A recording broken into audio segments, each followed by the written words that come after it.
almost there. There's only one after me, so I'll make sure I take at least an extra hour. Okay, 2 left. Y'all have it. Has anybody heard of the Amazon effect? You don't answer any questions. None from you either. No? Okay. What was the question? Have you heard of the Amazon effect? Too quiet? Microphone. What about now? Is that too much? Can you guys hear me as well? So you have to talk to this too. Yes, sir, we can hear you. There you go. You're Okay, I'll try to speak loud enough for you to hear me. So the Amazon effect, no? It's basically the psychological effect of Amazon on society. I'll get there. So it's not the Amazon that the picture was showing, it's this Amazon. So who is Amazon really? Anybody order from Amazon? Everybody raise your damn hands. Everybody. That's not going to work. Okay, kind of everybody. Okay. So you think of it as maybe a website that you go order something from and it just arrives? That's kind of what we think of Amazon. So Amazon is defined as a multinational technology company based in Seattle that focuses on e-commerce, cloud computing, and artificial intelligence. It sounds very different than a website I order stuff from. So I'm doing all this to set up who Amazon is so it makes more sense later. So just keep going with it. So we're going to take a quiz. I'm going to move this out of the way. Anybody know when Amazon started? Since no one really knew anything about the effect. I'm not going to go until I get answers. When my better half made the first order. About when did you feel like that was? It was in the 90s. 90s? 95? 97? Any other takers? 87? Okay, that's enough guesses. 2001? Okay. 4? All right, that's actually close to when most people think it started. So anybody that's used Amazon usually started around 07 and thinks they took off from there, but 97, I heard 97, that's when they really started. They just didn't make any money until 2007. So they really just kept afloat for 10 years without making a huge impact.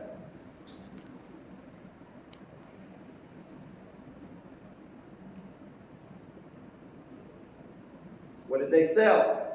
Books. Did they sell anything else? Music. They did later. They really only sold books. I was hoping no one would know that. There's a fun fact though, selling books would prove difficult if you don't have a huge inventory of books to sell. So they had to find suppliers, and the minimum amount they could order of a book was 10. So if somebody bought one book online, the internet was getting big, but it wasn't huge yet that early.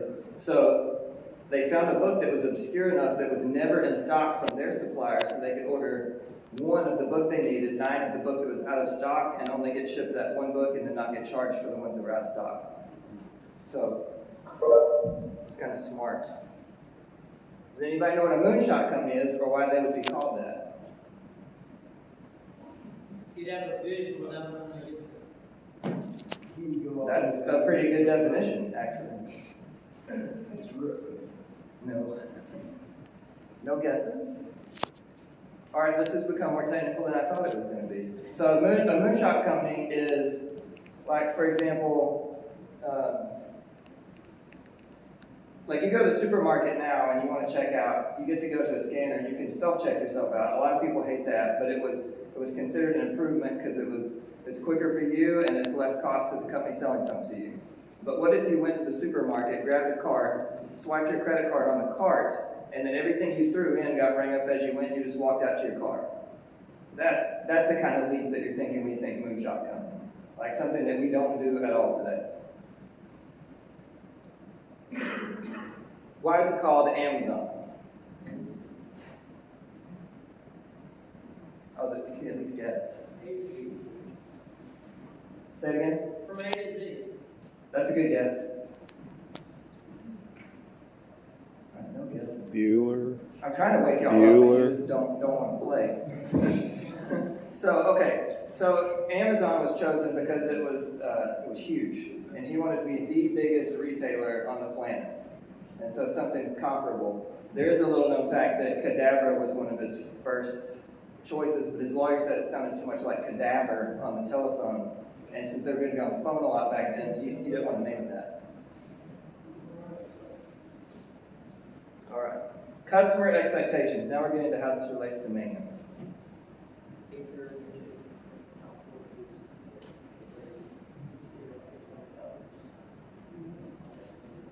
All right, so they state their position as the Earth's most customer-centric company, and leaders all start with the customer and work backwards.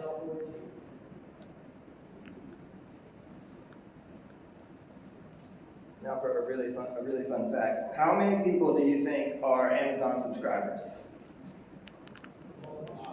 Like Amazon Prime. 30 million. That's a good number. 100 million. 100 million? That's a closer number. Are you talking about unique users or users with multiple accounts? Prime accounts, North America. North America. 150. There you go. We're getting in the big 100, 150, 200 million. So there's 2 out of every 3 households is a Prime member. 200 million. Now for the maintenance tie-in. 2 out of every 3 households. So that can basically equate to 2 out of every 3 people that you see has used or is used to, or their spouse, I heard that a minute ago, uses Amazon. So there's a psychological effect to that. If you used to order something and get it in 5 or 7 days or 10, or if you Delta Dash, which you hear less now because shipping's just have been continuing to decline in delivery times, then you now expect that service live. So you get a work order, somebody wants to know why the work order hasn't been done already. It's not because we're doing a worse job of maintaining facilities than we used to, it's because the customer expectation has completely shifted. And the best part about it is the customer doesn't know because they don't know what happened to them that caused that. You get a lot of links. So you're saying we should start charging our customers a subscriber fee? I think that, I was hoping something like that would come up, so a subscriber fee. So if you look on your accounting ledger at most of your facilities, there's a part where we get money for nothing. And it's what we're allotted based on whatever was produced. So technically they're subscribed to us. The scary part is if that number ever supersedes what they can contract out, they don't need to subscribe to us anymore. So if someone else figures out how to do it better, faster, cheaper, better quality, then our jobs become less relevant as a maintenance department or engineering department.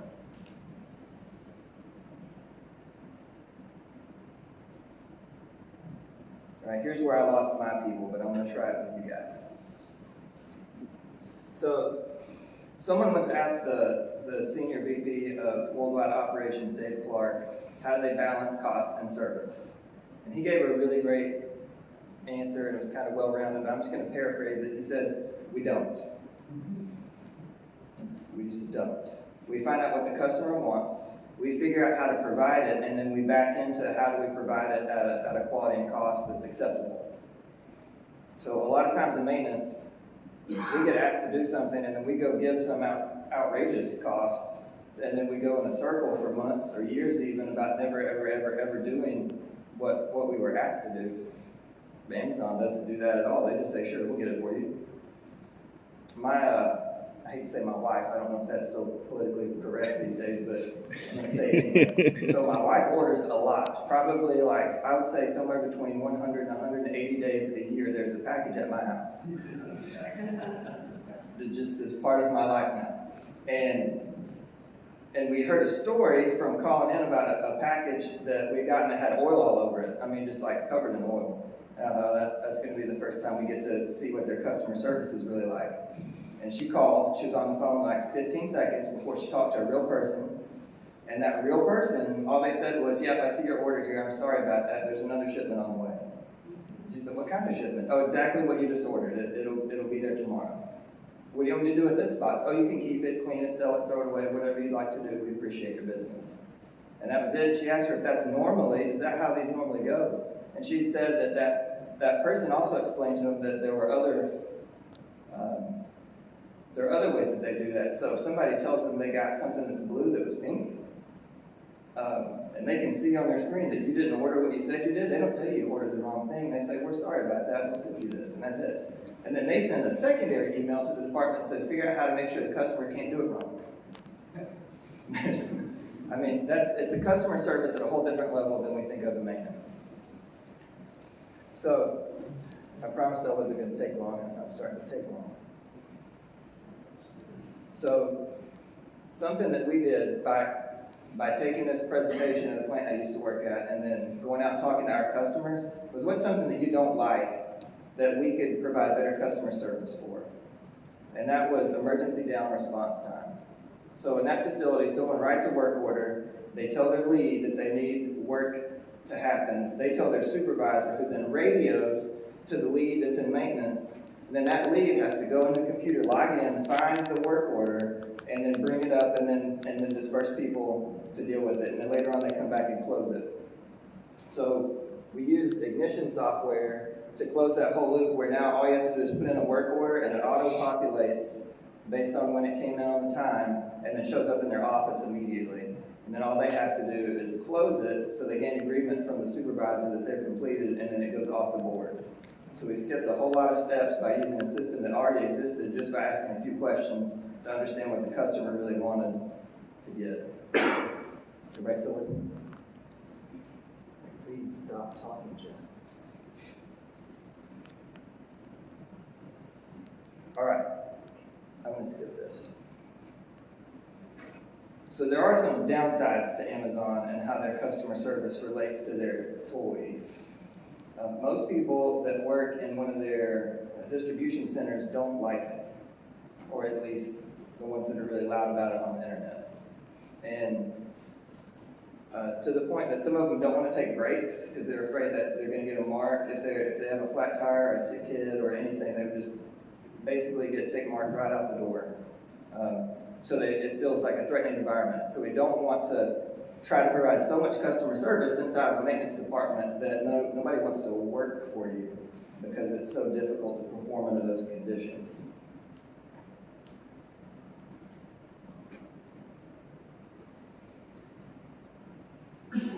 All right, I think I covered basically all of these. So when you think of the Amazon effect, it's really a psychological or an organizational behavior problem that has been created from just how our society operates. And it's not just Amazon, it's other retailers that people work for us they get used to that kind of service and then don't understand why we can't provide it. So any thoughts on that? Any questions? Anybody experience that? You mentioned something called Ignition. Ignition software? Yeah. So I don't know very much about it other than I knew it could do what I wanted it to, and I asked our automation engineers if they could work on that. But a SCADA package. So it can talk to a lot of systems and then display the data or talk back and forth between systems. It can also be used to, I think somebody told me that they've got it radioing. Alerting and alarming. Yeah, so they get an alarm on the machine and the Ignition software basically tells on itself, so they don't even need a work order at this plant, they just get it. Yeah, also send the work order on to the description. Oh, so it does both at the same time? It's not just a broadcast. You can actually have it go straight to a single person, a single group of people, whatever means you want, and based off of certain criteria, including escalation. Like if someone doesn't respond in 15 minutes or an hour, it'll go to the next higher level. So it's got a lot of capability. I can get you a whole lot of information on Ignition. Yeah. I was just curious, so your SCADA software is directly communicating with the work order software, create work order, and put it out and assign it. Yes, well, can assign it. You do have to set it up, but yes. Yeah, we just, for that particular piece of this, there's really only two triggers, and it's a specific breakdown order creation that causes the Ignition trigger to run. So it's pinging the system looking for a new one, and then when it's closed in the system, it then sees that it's been changed to closed and then removes it from this output. So it keeps the person that's having to constantly feed calls dealing with other systems. So Also- both ends are cleaner. Also, all the customers can see this backlog, so they kind of can get a feel for what. Oh yeah, that is an added bonus. Since this is web-based, anybody that can get to the site can see live. So the departments Yeah. can also see what's on the queue for the maintenance department. There's like 7 or 8 departments that they're supporting, and they don't talk to each other. They don't know what's going on in the other one. So this kind of gives a full overhead view of what is draining on the maintenance department. So. Hey, does, some plans with multiple processes under the roof, you know, like priority equipment, like this one must be first attended to, was that factored into this? So that, yes, it's not part of Ignition, but there is an update. It was once weekly, and then it moved to every 3 days, and it may have been every day. The priorities were changed by the time I had left SI. But they had that link from this so that when a new call came in, they could compare it to what was the most important production equipment at the time. We never did automate the piece where you find out that call that came in that somebody wants addressed is like 6th on the list. That would probably be another improvement. But, you know, when you're in one department, there's 8 other departments, everybody thinks their problem's the important problem. But sometimes it's not the one that's worth the most money. Other questions? I tried to liven it up. Tommy had a question. Tommy. Online, just ask the computer, don't ask me. Tommy just said that he can hear you better when the speaker is near the mic. So you didn't have a question. No, I'm sorry, Tommy.